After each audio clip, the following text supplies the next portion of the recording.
Hello, everyone. It's Joni and Allan, Allan. how are you? How are you, Joni? I'm doing really good. Good, thank you. I'm glad to be here. Me too. I love coming over here. This is Allan's home. Real comfortable. Family home. Lots of room for the kids to run around and play. Lots of acreage. Also. Yep. So John and I did the video last week and got an incredible response. We sat down North Carolina, South Carolina, had a cup of coffee, and we talked about you. Yep. You're one of our favorite subjects to talk about. So I had received quite a bit of phone calls and people who wanted to know more about Allan. And so I thought it'd be a great opportunity for everyone to get to know you a little bit better, other than, in the courthouse. In the middle of the courthouse, yeah. Inside the courthouse, outside the courthouse. Yeah. Tell us a little bit about yourself. Country boy? Yeah. Like to live in the sticks. You sure do. As you can see, I've lived here for a little over 5 years. It's family land. This was the marital home. Now it's just me and the kids when I get the kids. Like you said, we got a big yard. We like to play. We like to be outside, running around, hunting and fishing, just anything outdoors. The kids love to be outdoors. They sure do. I drive a tractor trailer at FedEx at night, and here lately it seems like drive a tractor trailer at night and go to court during the day anymore. Yeah, and then you get to talk to John and I while you're on the road. Yeah. We're just on the road with you. Yeah. Back and forth, day after day. Yep. Hopefully it makes the trip go a little bit faster, but I'm sure soon you'd like to not have to talk about what you're going through. I like talking to y'all, but yeah, it would be nice to get a break from all this for a little bit. And we're looking forward to that. One of the things that I'm going to be doing is sending this out with last week's video and do a really big email blitz. There's a lot of people have asked for it. And invite them to come Thursday, Hendersonville, North Carolina. 9 a.m. 9 a.m. And the Hendersonville Courthouse to be there. Courtroom 3, I believe. So 9 o'clock is roll call.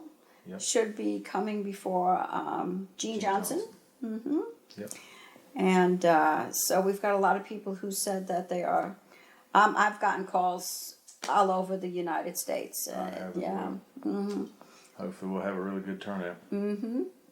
So tell us a little bit more about yourself. You like to hunt. Yeah. Yeah, I mean, we hunt about everything whenever there's a season, around. We here in North Carolina, we go to South Carolina, Georgia. Anywhere we can go hunt or fish and fishing. I saw the pictures and deep sea fishing. We fish local in the rivers and ponds and lakes. In North Carolina, South Carolina, Tennessee, wherever we can go. And the kids love to fish. Lucas and Sarah both love to fish. And love to eat the fish. Oh yeah, yeah. We process pretty much all of our own. Well, about all of our own protein. We do everything we kill when we hunt, and our own pork, our own beef. Me and the kids love doing that. Sarah was with us this past Monday. We did butcher some cows. This past Monday, Sarah, she's right in there with us, just like Lucas is. And you made one of their favorite dishes? Yeah, for lunch today we did deer spaghetti. Deer spaghetti? Yep. With a little bit of jalapeno in there. Yeah, jalapenos and bacon and onions ground in the deer meat. We like to experiment with it also. When we do our own, we experiment with everything. We can our own meat, process our own meat. Wow. Yep. Every chance you get, I bet you're outside. Yep, pretty much. It's either working or trying to be outside doing something. What was it like getting the kids back after? It was weeks. How many weeks? 6 weeks with Sarah, and I went 4 weeks without Lucas. And then 2 more after that. I see you have your Christmas tree up. Yeah, Well, we just recently got to finish, Christmas. Yeah. And getting Sarah back, it took a little while. We hadn't. We've just been playing catch up right now. Yeah. Honestly, it was a huge burden lifted off of me. Yeah. I was in a terrible state of mind then being gone, not Yeah. knowing when I get to see them, and then Yeah. It's painful. we've done Christmas, and basically we've just been playing catch up because it happened while deer season was still going on. Lucas didn't get to finish out deer season. Right. Squirrel season still going on, so we've been just wide open. I saw the pictures. Yeah. Yeah, we've just been wide open trying to catch up and do what they like to do before squirrel season closes. Yeah. So Exactly. we really haven't even had time to mess with the Christmas tree. We just it'll be all right until hunting season's over. I just want to segue into something a little more disturbing, other than having fun with the kids and going hunting, camping, and fishing.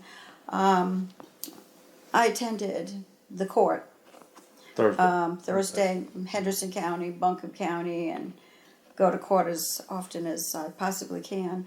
One of the things that came out, Allan, had to do with you not having access to your children. Katie denied you having access to your own children. Yes. On your own visitation weekends. Yes. And that was how many weeks total? 6. 6 weeks. This go round, there have been 3 or 4 other times other than this. It's been close to a total of 10 or 11 weeks. And that amount of time that was lost, that you did not have your children, that was never given back to you. 1 weekend was. Just one. Just one. Out of the 10 weeks. Yeah. First time, and then The Father's Day weekend of 2020, when she kept them from me, I got back. one of the interesting things that came out in court in Buncombe County last week, and I really loved the way you said this in court, and that was there was a 50B that had no merit to it. You did a really great job of pointing out that every time you would go on your weekend, when you were denied access to your own children, and you brought with you APD. APD.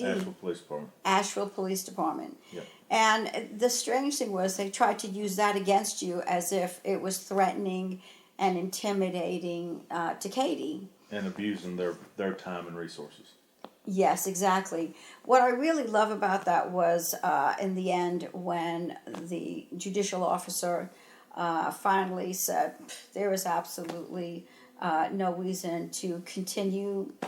Don't even know why in the beginning actually that was even allowed to happen. But anyway, what he did say was that it was very wise of you to bring APD, and in the same circumstances he would have done the same exact thing. Yep. And one of the things you pointed out through asking Katie questions was, if I can recall, was, did I ever get out of the vehicle? And she said, no. Did I ever speak to you or yell at you or raise my voice to you? And She said no. she said no. I never even actually went to her door and knocked on her door before APD got there. Exactly. And so you did everything in a precautionary sense, and you proactively involved the APD. First of all, I'm sure you were hoping that it would be able to give you access to your children. I was hoping, yes. Mm-hmm. Because the first time she done that, no, it was the second time, I'm sorry, the second time she done that, it actually worked. I had APD come out, and they went and spoke to her, and she gave me the kids back. Mm-hmm. But then, I guess since then, it's, Tamara told her, never. Mm-hmm. And so each time that you would go there with APD, with you staying in the vehicle, she still denied you having access to your children on your weekend. Yes. Is that right? Yeah. So the other thing that came up, and by the way, what's in your pocket? Part of my everyday carry is my cell phone and my concealed carry pistol. Mm-hmm. Concealed carry. Mm-hmm. Yes, I have a concealed carry weapons permit. Mm-hmm.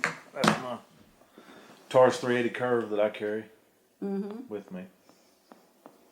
Yeah, and one of the other things that came out in court was, and I was very happy actually for Katie's response, is you did ask her if you physically ever touched her, and of course she said absolutely, absolutely not. So I think that in itself was very telling. I know that she mentioned about having PTSD and other issues, and that she's in therapy, and I myself, am a therapist, and so it's always a joy to be able to talk to you on a friendship level, but also, noticing other things, which is how I just really appreciate how calm you stay under the most difficult circumstances. When things are said about you, I think you do a really great job of staying calm, and I know it's got to be upsetting, but even especially in court, that you're able to stay focused and be able to ask certain questions, be able to hear what's being said back and forth, process it, and come up with some questions that I think were really spectacular, and adjusting based on what the other side has said. Well, I appreciate it, and it couldn't be done without some serious help and support, because it is you're right. It's hard to stay calm and keep my cool.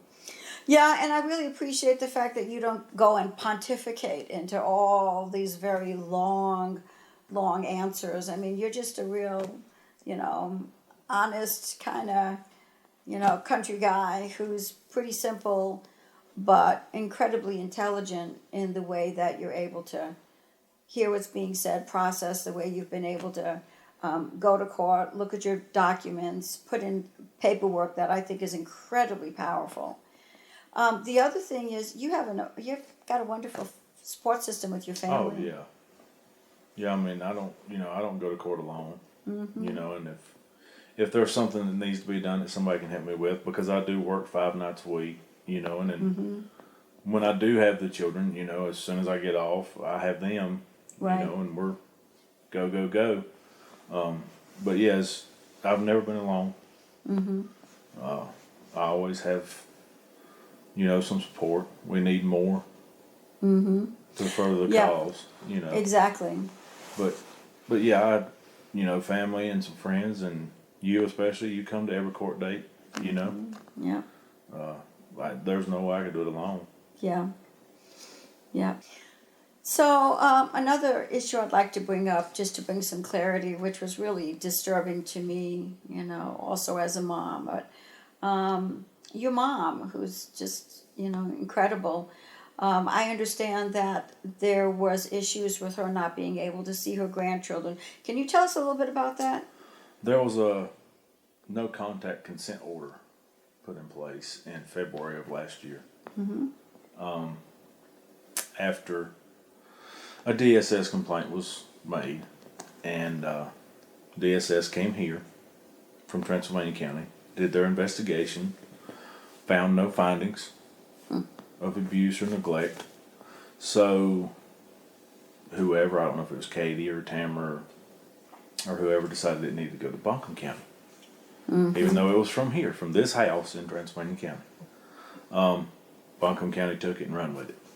They examined the pictures of a bruise on a picture after the fact, and they decided that it was from a spanking. And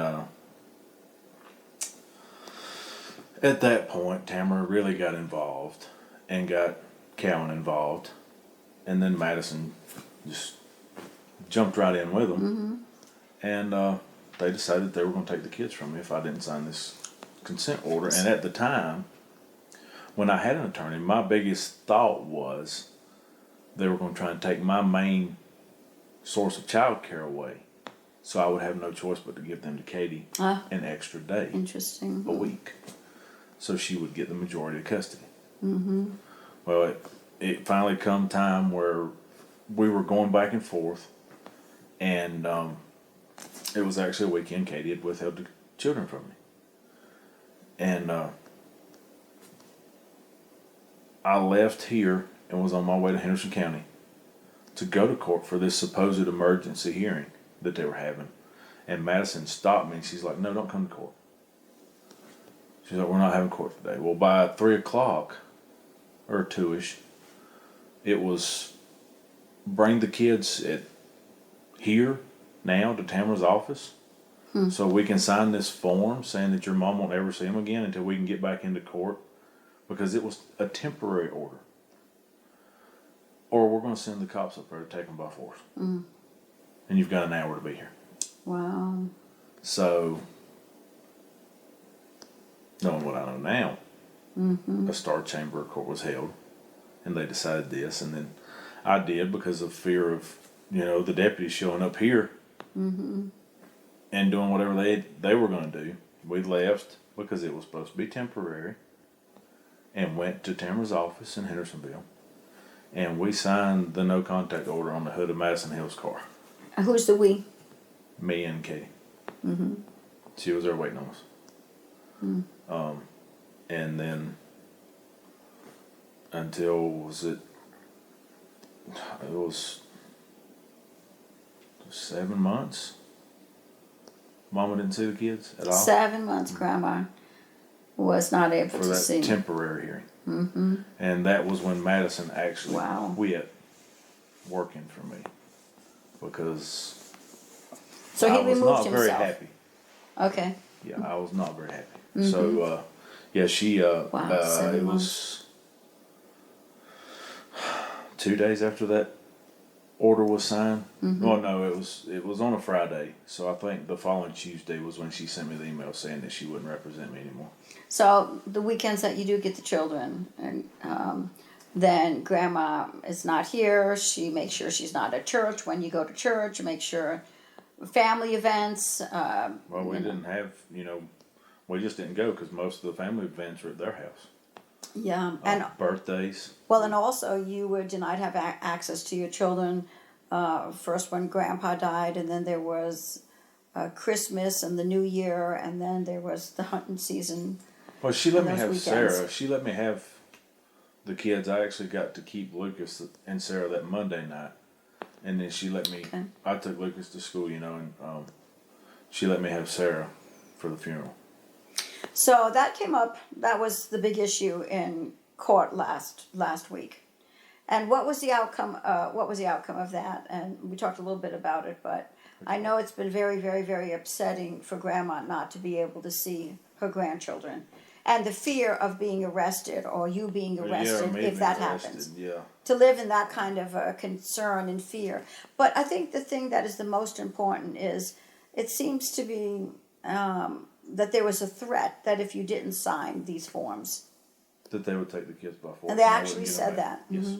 And actually, and just kind of briefly, when my child was very young, somebody called the Department of Social Services on me 4 times, and 3 investigations were done, and I was threatened time and time and time again. They would take away my child if I didn't do certain things. By the 4th time, I finally had it, and things turned around in a different way. So, I'm really sad to hear that those practices are still going on, and that very much so. That threat actually came from. Which one? Was that from an attorney? 2 attorneys.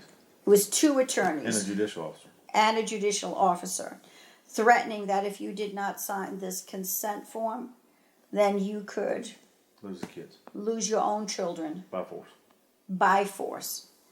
It would have to be by force. Yes, it would. Yeah.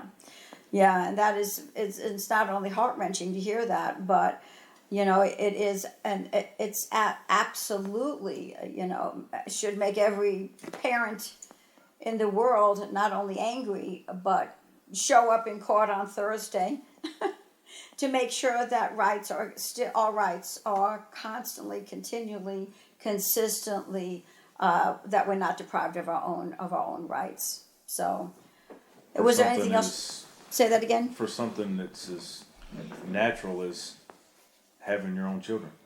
Exactly. Okay. I wasn't gonna jump in here. wasn't the plan. That's why But- my hair's oh, all okay. messed up and everything. But I just wish for everybody to know with the story that they just heard. You paid thousands of dollars to that attorney that told you that if you didn't do it, they were going to take the kids by force. If they could have taken the kids by force, the judge would have just signed the order. They had to get him to consent because they didn't have the elements in law to order his mom not to see the children.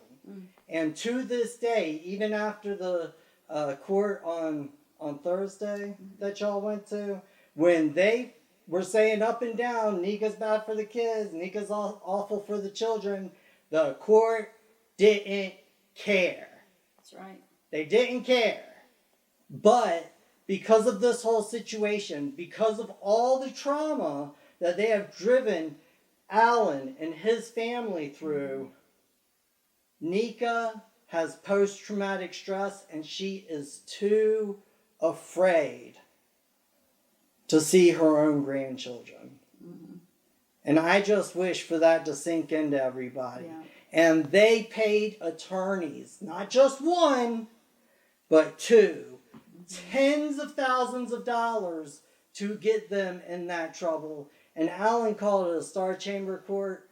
A Star Chamber Court is a little bit differently. This is how they buy, trade, and sell in the souls of men. You know, just behind their own curtains in an administrative process. Star Chamber Courts are what they do to Angela Freiner, where they actually hold a court hearing, Yes. everybody's there, but nobody can record anything, and they're charging her with felonies Yeah. to lock her up for 7 years for getting the recordings and the truth out. Those are true Star Chamber Courts. And I digress. I wasn't going to hop in, but special appearance, you guys. I'm out. You know, one of the things that's most disturbing is with grandma, with your mom, and what not only yourself and your children, but what your mom, the trauma that she has suffered at the loss of not seeing her grandchildren, the threat of you being in jail. This affects the whole family. It affects the whole community. It affects our church. It affects the people you see over in the supermarket. It affects the whole community. Yep. And it goes way beyond here, state to state.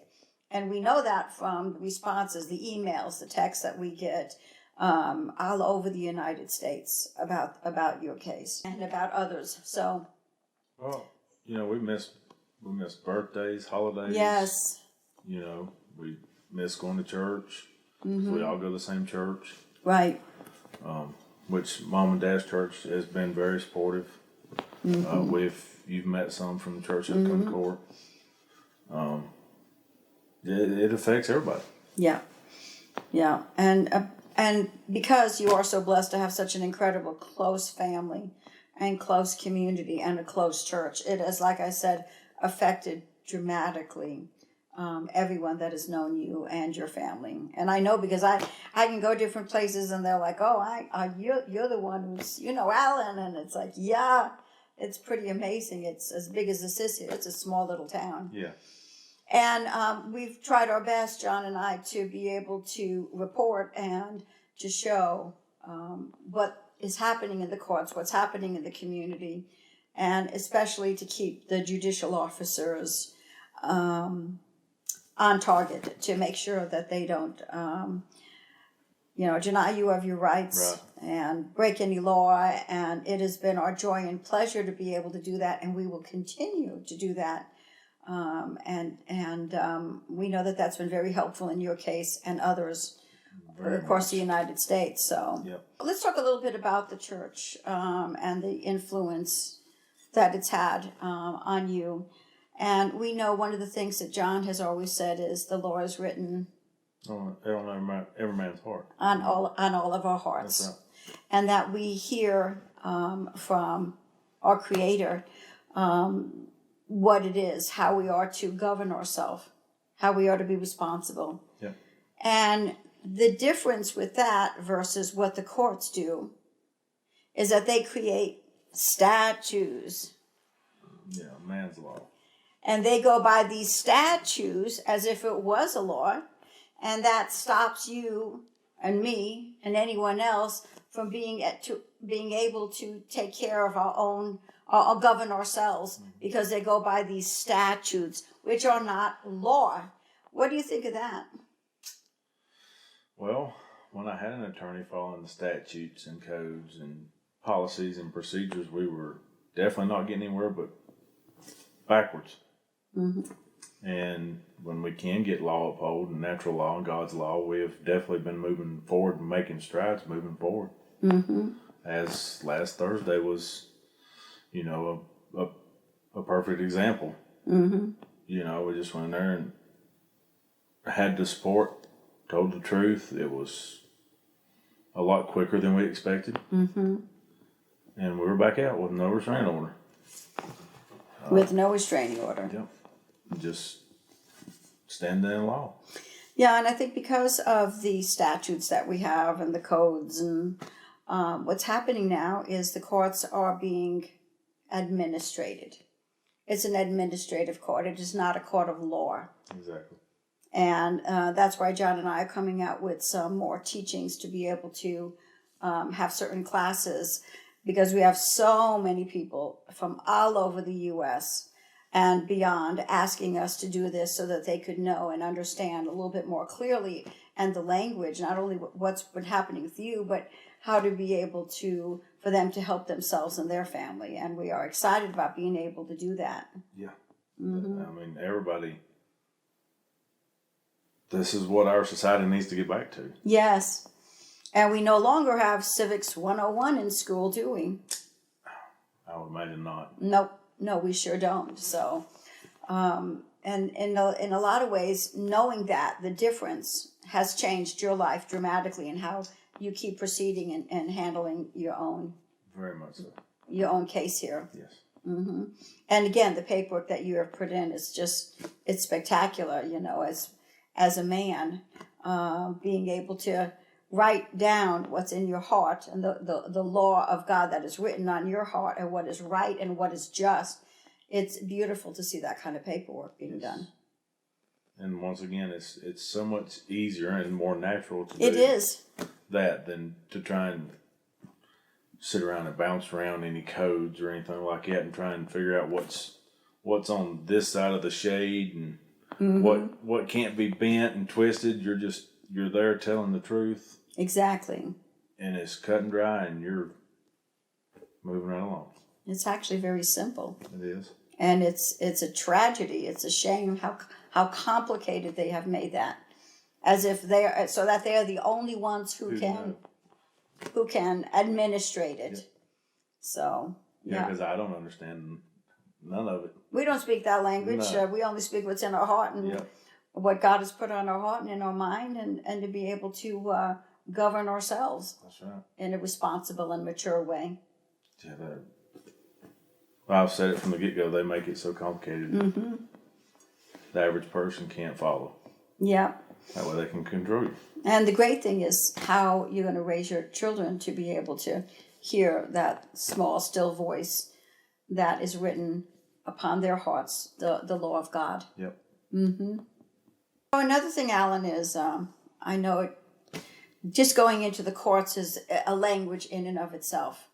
Yes. And when you met John and myself, and you learned something other than their language, which is the codes and the statutes, and what was that like for you? Because I'm sure that was a new language for you also. Well, in the beginning, it was a big learning curve because, you know, the whole time you're growing up, society and TV, and then being in court for a couple of years before I met y'all, it was what they want you to hear, you know, and it's nothing like what you need to hear. But then once you get started into it, it's basically just being truthful, common sense, and the difference between right and wrong. The difference between right and wrong. Yeah. Yeah. And so how has that changed your life now in what you've learned? We went for... Because you've been an incredible student in learning. We went for probably 2.5 years with an attorney and never got anywhere. We had one hearing for a temporary custody order, but that was it in 2.5 years. Everything got postponed, and then since I started moving in law, with everything being postponed, it still cost me money. You know, I paid over $40,000 for my attorneys, and had literally one hearing. And then once I finally got rid of my attorney after the first one quit, and then her boss stepped in and took back over, and I fired him. It was within 5 or 6 months we were finally in court and moving for some of the real issues that they'd been trying to push for that kept getting continued and postponed by the other side. Did meet some resistance in court, you know, of course, with all the judicial officers, but mainly all of them were a lot more resilient than Gene Johnson. He was a lot more respectful of the law than the others. One time I was told to sit down and quit being argumentative because I wasn't going along with her, and I wouldn't say that I was representing myself. You know, there's been a lot of pushback, but in the end, simple things like that, the law still prevails. And then we move forward when we actually finally have a hearing, and it seems to go fairly well. And then this last one, we moved in law, and it took less than a quarter of the time we were expecting for the day, and we were back out. Yeah, in an hour, I guess in about an hour. The other thing that they did in Buncombe County, which I've never seen them do in Henderson County, was as they were doing roll call, and they would ask each man or woman, do you have an attorney? And if it was no, they just moved on and said, you know, We'll come back to you. Yeah, we'll come back to you, or are you ready to proceed for today? Instead of getting into all the other stuff of, you know, should we give you an attorney? Are you going to, you know, represent? You know, getting into, you know, I can't represent myself. They didn't do any of that in Buncombe County, which was absolutely awesome. And they continued to proceed pretty rapidly in court. In my opinion, Buncombe County seemed to be a lot more streamlined, which I've never been to any kind of domestic violence court other than Thursday. But And it must have been great to feel really good about being in a domestic violence court, knowing that there was no domestic violence. Yeah, it was, you know, I felt confident it was a waste of time, but we had to go do the circus and charade. But yeah, you know, I felt 100% sure on what the outcome would be because there were no elements in law, even if there had been anything. I mean, in her complaint, there was no actual complaint of any kind of domestic violence in the actual complaint. Yeah, it was not absolutely not proven. She just checked the boxes for sections, but when she actually gave her description in her words, there was no kind of domestic violence. Yeah, and I think it was really good that, you know, to see the way the court proceeded so quickly and being able to, you know, to recognize that a lot of that came through with the questions that you had asked. And I'm sure that was, you know, a bit challenging for you. But you know, you aced it and it was really good. The outcome. Yeah, even with the people subpoenaed, it flew by. Yeah, it really did. And we were in and out. And of course, you proved also that it's very important to be very courteous in court, very respectful, very courteous, non-adversarial. A lot more courteous than attorneys are. With some, yes. You know, especially when you find out the day before that you're going up against a new attorney. Yeah, I think one of the most disturbing things about your case, well, there's many, but one of them is the fact that you kept reaching out to Tamara. So, for example, if you had an attorney, your attorney would be communicating with Tamara, the opposing attorney. But because you did not have an attorney, then her responsibility is to respond and reach out to you. And my understanding is that never happened. Is that correct? Never happened. Even with Katie trying multiple times, she would tell me to reach out to her attorney. And what happened when you reached out? Nothing. There was no response. None. Through email or phone. Multiple emails. Yeah, and see that is, that is so wrong. So, Alan, my understanding is that you reached out to Tamara, to the other side, numerous times, and there was no response at all from her. No. I tried 5 or 6 or 7 emails to try and reach out to her to try and settle the 50B hearing outside of court because they had no elements in law. There was nothing for them to prove. So I was trying to save everybody's time and resources, especially the courts. Especially the court, exactly. But she would not. She would not respond. I emailed her 5 subpoenas where I had subpoenaed people. Still no response from her or Katie. They both got a subpoena list. I mailed it to them. Also, along with the subpoena list, it said who they were. 4 out of the 5 of them were government officers. Right. They had to leave, their job in their counties and districts to come over there. One of them had to bring an attorney to come, so they had to take the attorney's time. And I was just trying. There was, along with the court, there were multiple people that were being drugged away from their duties to be there. Yeah. But she wouldn't reach back out to me, and then, I found out at almost lunchtime the day before that she had a new attorney. So I don't know if I was even reaching out to the new attorney because nobody told me. Wow. I don't know if I was reaching out to Tamara, if she was even handling anything with the 50B, or if it was this new attorney that I found out the day before. Yes. But in the sense of trying to be courteous, I went ahead and tried to reach out to that attorney the day of. I also sent a list of the subpoenas to the new attorney's office the day that I found out, and never heard anything back from him either. The interesting thing is when we showed up for court, there was that new attorney, Matthew Davis. And I noticed he was there, and Tamara was also off to the side. I did a little research myself, and I found out that this particular attorney is with a law firm called King. Law offices. The law office is King. And I also found out that Greg Newman is the senior advisor or senior partner there. One of the partners in that law firm.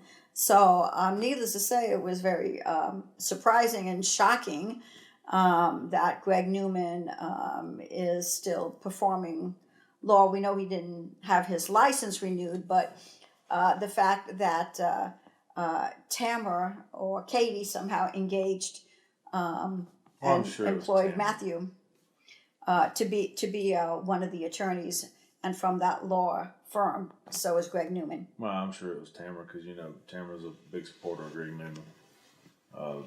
We actually had court the last day of Greg Newman's trial, and she hadn't canceled anybody's court dates or anything, and she was over in Greg Newman's courtroom when they finally found her. That's when they were conducting the hearing in Henderson, in Hendersonville? Yes. Yep. We actually had court for something the last day of his hearing, and Tamara never canceled ours or postponed it or anybody else's on the docket for that matter for that day. And the judicial officer had the bailiffs looking for her because nobody knew where she was because she hadn't told anybody, and she was actually over in Greg Newman's courtroom. Well, the interesting thing is I speak to a lot of people, and they still thought that Greg Newman's license was revoked, and it absolutely was not revoked. He was removed from office as a district attorney, but Buncombe County also hired him. And then it seems like he is now with this particular law firm. Yep. Yeah, it's all very disturbing, especially when you kind of start connecting the dots. So. Yep. But we're looking forward to this Thursday, actually. Yes, we are. And we're inviting everybody to come and join us on Thursday in Hendersonville, North Carolina. We appreciate your prayers. We appreciate your good wishes.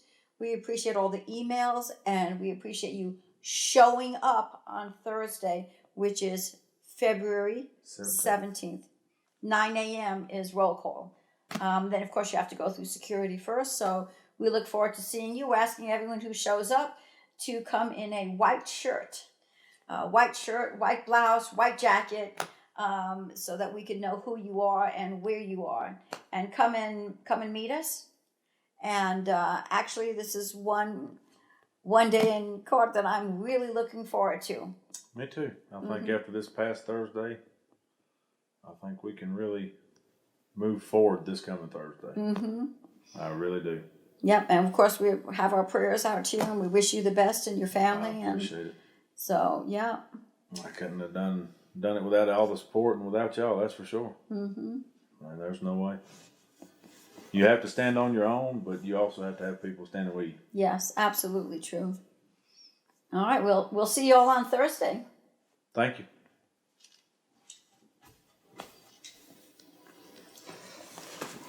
Look, here's the real deal. You see how much studio equipment it takes to put something like this on, a production like this on.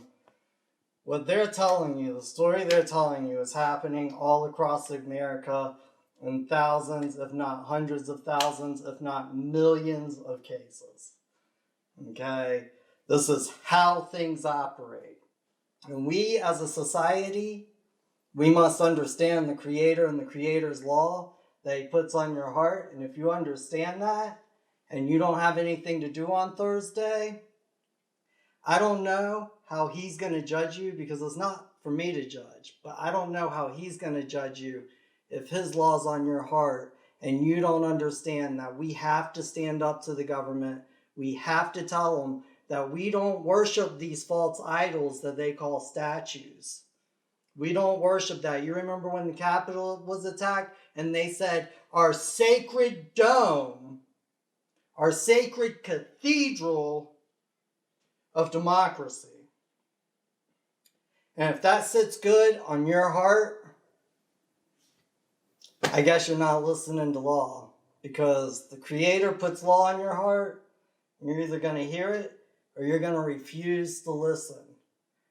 In Henderson County, these are multiple cases, multiple times, where they're consistently letting attorneys get away with being an accessory, maybe before the fact, maybe during the fact, but for sure after the fact. And nothing happens, and they don't go and actually prosecute the real criminals, because in my opinion, they'd start squealing. They'd start squealing on everybody else they were in their criminal enterprise with. So if you don't go uphold the law of your father, my father, all of our fathers, explain to me this. Who will? We are just conspiracy, and we just wish to conspire to bring heaven down to earth. All you gotta do is watch the courtrooms. One world, love, and peace. Hold this. Put this on me for one second. A little bit further back. Okay. I just want to add one more thing, and that is, I'm so grateful to all the truckers in Canada. I am overwhelmed by their dedication, by how they're standing their ground. And I just want to say that we love you, we support you, wish we were there. We're here in North Carolina, and I want you to know that you are doing such a great job, all you men and women out there. I want to thank all the people that came, that's feeding you all, that's helping you along this journey. So I just say, God bless all you truckers, and keep on doing what you're doing. We are feeling the effects of it here, and we thank you very much for the dedication and the sacrifice that you're making. God bless every one of you. We are all fighting in our own ways, and we got our own trucker right here. We sure do. Fighting his own battles. You want to say something to the truckers in Canada? Thank you. I hope it moves down here. I know it's getting closer at the border. Yep. It would be my great wish for everybody to get on the road and stop them. Yep. Just shut them down on the road. And that's what we got to do. Peace.